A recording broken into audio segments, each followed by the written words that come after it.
Today I just want to talk about my upbringing and my background. Pretty much grew up in Germany until I was 27 and came over to Australia. That was 12 years ago. Giving away my age here. Anyway, I grew up in Germany in a wonderful surrounding in Stuttgart.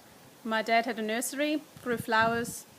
So flowers pretty much surrounded me from day one, and I grew up admiring their beauty, and really just seeing them grow and become magnificent was a beautiful thing to, I guess, be surrounded by and grow up with. And felt quite privileged in hindsight of feeling like it was a little bit of a paradise, really, growing up in between the flower fields and learning to crawl on the, between flower beds and picking up worms and dust and dirt and playing with the flowers and chatting with the flowers and all those kind of things that I used to do, and bundling up flowers when I was just about starting to walk, and putting flowers together and just playing with them. And I think this playfulness, this connection with flowers has never really left me, obviously. And my dad didn't force me, but he probably said, you should be starting floristry. I think that you would like and you would be good at. And obviously, as a rebel as you are, as a teenager, after school, I'm thinking, no, I'm not going to be a florist. I want to be something else. Just because you want me to become a florist doesn't mean that I'm going to be doing what you're saying. So, yeah, I tried a few different other things out, but only just for holiday periods, and just had a look at, becoming a nurse or having a childcare health centre or something like that. But in the end of the day, I thought I'd give flowers a go in the floristry industry and the real profession, and started in a wonderful shop very close to us that I could take the bike to.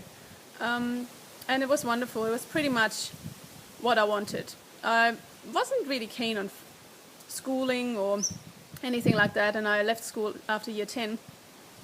And I thought, I can become something big still. I don't have to be studying. I don't have to be, going to university, forcing myself to study what I just don't like. So, yeah, floristry was pretty much love at first sight, if you want to call it that, because I really enjoyed every subject at school and at floristry school. When I did my flower arranging, my botany, all the things that went with my traineeship, it was all interesting for me. It was all something I really enjoyed, and I suddenly realized that learning can be fun. That when the subject is something that you're excited about, anything can be fun to learn. So I excelled at school. I excelled at my traineeship and my practical part as well. I just loved being in a team and working with flowers every day and picking up all these skills, and bit by bit just becoming better and better. So it was lovely. So here I am after nearly 22 years of practical experience. I started in 91. I'm still loving it. I'm still enjoying being creative and working with flowers, and working with not just flowers but also botanicals, different construction works. And the more you learn, I think, the more you learn about materials, and the more you learn about techniques and things that you can play with and experiment with, the more creative and experimental you become, and it changes your floristry. Once you've come to that point where you know the basics, the next steps are pretty much in your hands right there. Your products giving you the information and the possibilities.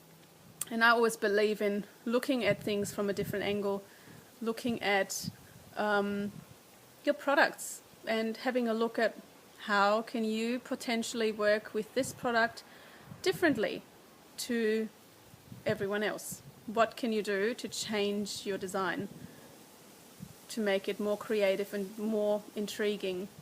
So I always come back to what nature gives you is wonderful, but you are a designer and you are pretty much working with those elements that you are given by nature, and you can create and design something unique and different with that. So yeah, leaving a flower alone is sometimes just wonderful, just putting it simply in a vase and admiring its beauty. And then sometimes you feel like, nah, that's not enough. I need to do something with this thing. I need to surround it by something outrageous and make it look beautiful and sit it on a throne and make it stand out in an environment that works with it and suits it. So yeah, I think there's so much scope in floristry, and I think that's why I'm still interested and excited about this profession after all these years, that you never stop loving it. Once you're hooked, and I was hooked from day one, once you're hooked, you are hopefully hooked for life, if I want to call it that. And yeah, just embrace growth and embrace the possibilities that come with it, which I have done. And I can only hope that you already feel that in your heart and you've already got it, or you'll get there bit by bit and just start loving it and keep loving it.